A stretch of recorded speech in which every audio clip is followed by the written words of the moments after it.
ဒီနေ့မှာတော့ကျွန်တော်Kakanet video editing လုပ်နေတဲ့ group ကိုကျွန်တော်သိသလောက်ညဝေးလောက်ဖို့ပဲဒီနေ့အခါမှာလူအများဒီ social media ပဲလေပေါ်ဒီပေါ်မှာ video ရိုက်ပြီးတောင်းလာခဲ့တယ် video ရိုက်ပြီးတောင်းလာခဲ့ဆိုတော့ video writer တခုလေးမဟုတ်ဟိုက video editing skill ပညာတွေကိုတက်ထောက်ဖို့လေလိုအပ်လာတယ် video editing skill ဆိုတာကလေး video editing skill ကျွမ်းကြီးဟိုက video ရိုက်ပြီးတောင်းရဆိုပြီးသူများ video တွေချောင်းကို video ဒီကသူများ video တွေနဲ့မတူပဲထူကနေကိုဖိုက်တယ်တကယ် video editing ကိုစာပြီးလေးလာဖို့ဆိုတော့က video editing software တွေအများကြီးခင်ဥပမာ DaVinci Resolve ကိုသုံးပလားကိုက Premiere Pro ကိုသုံးပလား CapCut ကိုသုံးပလားဆိုပြီး video editing software ကို practice software ကိုနဲ့ video editing skill ကိုလေးလာလို့ရရင် video editing skill ကနေအသမှုဝကြောပြုလို့ရရ video editing skill နဲ့ဒီကကျွန်တော်ဒီနေ့မှာတော့ကKakanet video editing လုပ်နေတော့ကိုကျွန်တော်မျှဝေလောက်ကိုဖိုက်တယ်ဒီပထမဆုံးKakanetကိုက video editing ကိုလုပ်ဖို့ဆိုပြီးကိုကဖုန်းနဲ့လုပ်ဖို့သလားမော်ဒယ်လေးကွန်ပျူတာနဲ့လုပ်ဖို့သလားဒီဖုန်းနဲ့လုပ်ဖို့လူမှဆိုပြီးတော့က Play Store ကလာပြီးdownload လုပ်ရရင်ကျွန်တော်တို့ကKakanetကိုကွန်ပျူတာနဲ့ editing လုပ်ပြလုပ်ဖို့ဖိုက်တယ်တော့ねကျွန်တော်က browser ထဲကိုဝင်ပြီးKakanetကိုထည့်ဝင်လိုက်တဲ့ရှင်ကပထမဆုံး Kakanet ထဲကိုဝင်လိုက်တဲ့ねကျွန်တော်တို့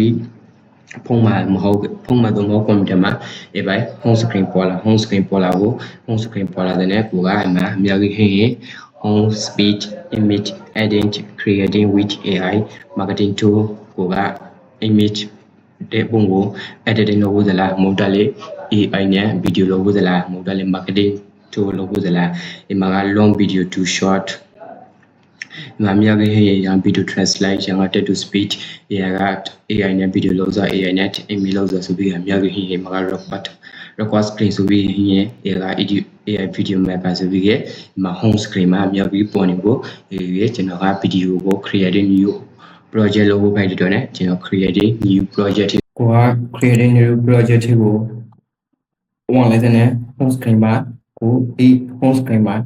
ဒီလိုပေါ်လာဖို့ဒီလိုပေါ်လာတဲ့ကျွန်တော်တို့က video ကိုစာလို့ editing လုပ်ဖို့ဖိုက်တော့ねကျွန်တော်တို့ရဲ့ကို create video ကိုတောင်းဖို့ဖိုက်တယ်ကို video တောင်းဖို့ဆိုရင် media ထဲက import ကိုနိုင်လိုက်ရင်နောက်ကကို create video တပုတ်ကို edit လုပ်ဖို့ video ကို array ရှိပြီးကိုKakanet project ကိုတောင်းဖို့ဖိုက်တယ်အဲကျွန်တော်ကဒီ video ကို array ရှိလိုက်တဲ့တော့ねဒီ video ကိုကျွန်တော် editing စာလုပ်ဖို့ဖိုက်တယ်ねနောက်ကိုကျွန်တော် switch ချလိုက်တယ်ဒီကကိုကရောက် video ကိုရောက်ပဲမ switch ရှာဆောင်ကြီးလေတခါတည်းပေါ်ပုံနိုင်လိုက်ကြီးလေကျွန်တော်တို့အိမ်နာမှာလာပေါ်နေ How much are you spending would you say over ဒါနဲ့ကျွန်တော်တို့ကဒီဗီဒီယိုကိုကို criteria တလောက်zoom ကိုလာပြီးကိုက switch ဆက်လို့ရကိုက resolution နဲ့တေးလို့တိုးလို့ရှာလာဆိုပြီးကို criteria ပါကို switch ဆက်လို့ရတယ်ကိုကဒီပိုင်းလေ How much are you spending ကိုကရောက်ဗီဒီယိုကိုမလို့ area ပိုက်ဒီကိုဖယ်ထောက်ရဖို့ညထောက်ရဖို့ဆိုပြီးပထမဆုံးHow much are you spending would you say over the next few years ကိုကနောက်ကနေပြီးဒီကောကိုလောက်လိုက်ဒီကောကိုဖီပြီးဒီလောက်လိုက်မောင်းကြီးကြောက်လာပြီကျွန်တော်တို့ကနမူနာဖဲရီတော့ねဒီလောက်ပြီးကိုကဖဲတိုးညလို့ဆိုပါပဲဒီကိုကကိုဗီဒီယိုကို editing လုပ်ရရှင်ကကိုမလိုရတဲ့ပိုက်ဒီကိုကတလောက်ဖဲထုတ်လိုက်ဒီကကိုကကျွန်တော်ကဒီအဆုံးကပိုက်ကိုမကိုက်ဆိုပြီးလေဖဲထုတ်ဆိုလေနောက်ဆက်လေနောက်ကိုကျွန်တော်ပြလိုက်တော့ဆက်လေလောက်လိုက်ပြီးကဒီလီကိုနိုင်လိုက်ရ rightကိုလိုချင်တယ်လို့ကိုအလီကစတူဒီယိုကိုမလို edit ပဲဒီကို Oh gosh I mean I think it's probably going to be something like ဒီကိုကရောင်းဖဲထုတ်လိုက်တဲ့အပိုက်ကြီးကိုဒီလောက်လိုက်တဲ့အပိုက်ကြီးကို brand lotion လေး computer မှာဆိုတော့ control Z ကိုနိုင်လိုက်ရလွယ်တကူပေါ်လာတယ်ဒီမှာရောကျွန်တော်ကဖဲထုတ်လိုက်တဲ့အပိုက်ကြီးမှာ brand How much are you spending